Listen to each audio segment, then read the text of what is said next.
Pasca di Kota Surakarta, Maaf. di mana ada agenda misa ataupun ibadah Pasca yang sudah dilaksanakan nanti mulai hari Kamis besok sudah mulai.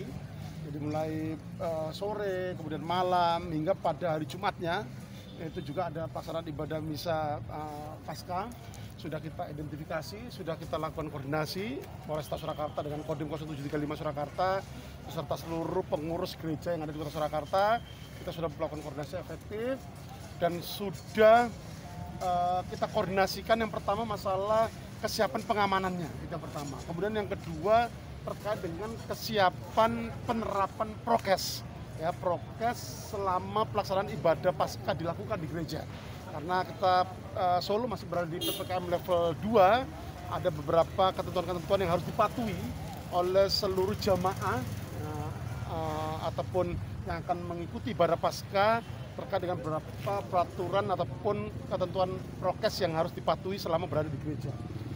Kemarin kita sudah lakukan koordinasi sekaligus pengecekan di lapangan langsung bersama dengan Pak Wali Kota, dengan seluruh Forkompimda Kota Surakarta, dan pastikan untuk penerapan prokes di gereja-gereja menyambut ibadah Pasca ini dapat dilaksanakan dengan secara optimal, gitu ya. Kita ingin perayaan ataupun ibadah misa Pasca ini bisa dilaksanakan secara aman, tertib, lancar, dan tentunya sehat, ya, sehat di tengah pandemi ini. Jumlah personel berapa?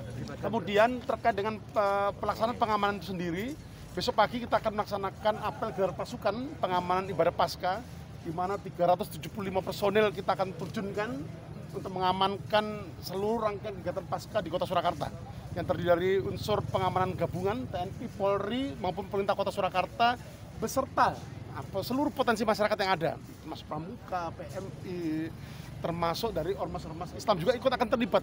Kita akan libatkan dalam pengamanan kegiatan ibadah Pasca di gereja-gereja pada besok dan kemudian lusanya, pagi harinya. Di mana masing-masing gereja kita akan tempatkan personil pengamanan yang juga dilengkapi dengan senjata api. Senjata api kita akan jaga selama 1 kali 24 jam. Dan sebelum jam J pelaksanaan ibadah, kita akan melakukan sterilisasi baik oleh tim dari Gegana maupun dari unit K9 Satsamapta Polresta Surakarta.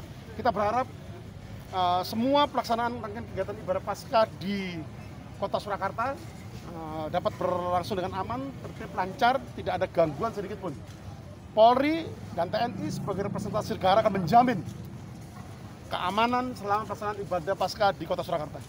Dan sebetulnya teror beberapa waktu lalu ya, apakah ada persoalan penampilan itu di... Oke, jadi SOP pengamanan sudah kita konsolidasikan, sudah kita sosialisasikan menjadi komitmen bersama terkait dengan penguatan operasional pengamanan selama kegiatan ibadah Pasca nanti dilakukan. Ya, jadi semua kita antisipasi, semoga semuanya berjalan dengan baik, aman dan lancar.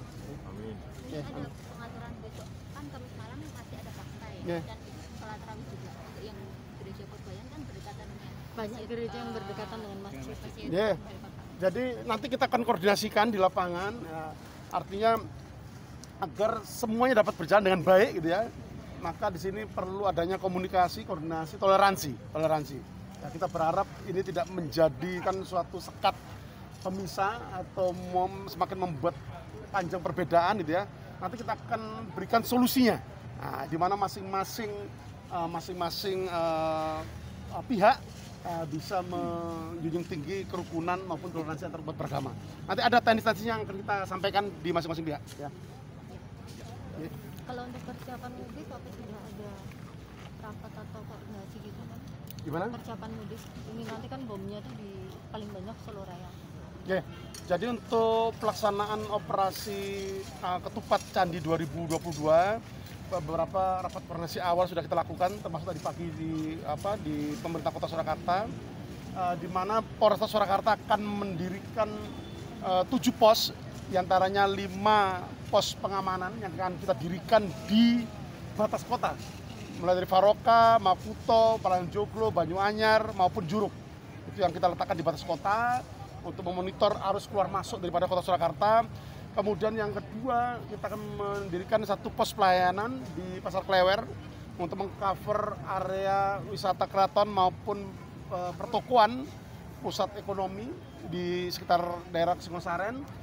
Kemudian yang satu lagi adalah command center, merupakan pos pam terpadu yang akan kita dirikan di Benteng Vasenberg, di mana semua pos, 7 pos itu tersebut akan digawangi oleh unsur personel Polri, di backup oleh TNI, pemerintah Kota Surakarta maupun dari potensi masyarakat yang ada. Ya. Di pos tersebut nanti apakah ada vaksin booster atau? Ya, kita rencanakan di pos pam Faroka maupun di pos pam Makuto kita akan dirikan juga gerai vaksinasi presisi. Jadi untuk melakukan vaksinasi booster maupun melengkapi vaksin primer bagi siapa saja yang belum dilengkapi vaksin primer maupun booster. Ya, kita akan dirikan itu termasuk satu gerai vaksinasi presisi yang kita dirikan di klinik Urkes Bayangkara maupun yang ada di Korem, di Kodim. Ya. Untuk yang di klinik Bayangkara itu vaksin booster masih sampai kapan? Oh terus, ya tidak terbatas. Pagi, siang, sore, malam kita lakukan bekerjasama dengan Kodim. Ya. Cuti lebaran juga masih? Oh, terus, tidak ada libur. Nah, tidak ada libur. Kita akan terus gelar untuk mencapai target yang disampaikan oleh Bapak Wali Kota Surakarta. Berharap sebelum mudik lebaran bisa 70%. Kalau yang di pos nanti ada jam operasional buat vaksin booster nggak? Gimana? Jam operasional sampai jam berapa nanti? Vaksin booster sendiri, layanan di pos-pos di Faroka sama di Oh, Makuto. paling malam jam 22. Ya, khusus yang di pos PAM. Paling malam jam 22. Mulai jam Ya, mulai pagi jam 8 sampai jam 22. Ya. Terima kasih. Ya, Kemudian wawancara dengan Kapolres Surakarta, Kombes Ade Safri Simanjuntak.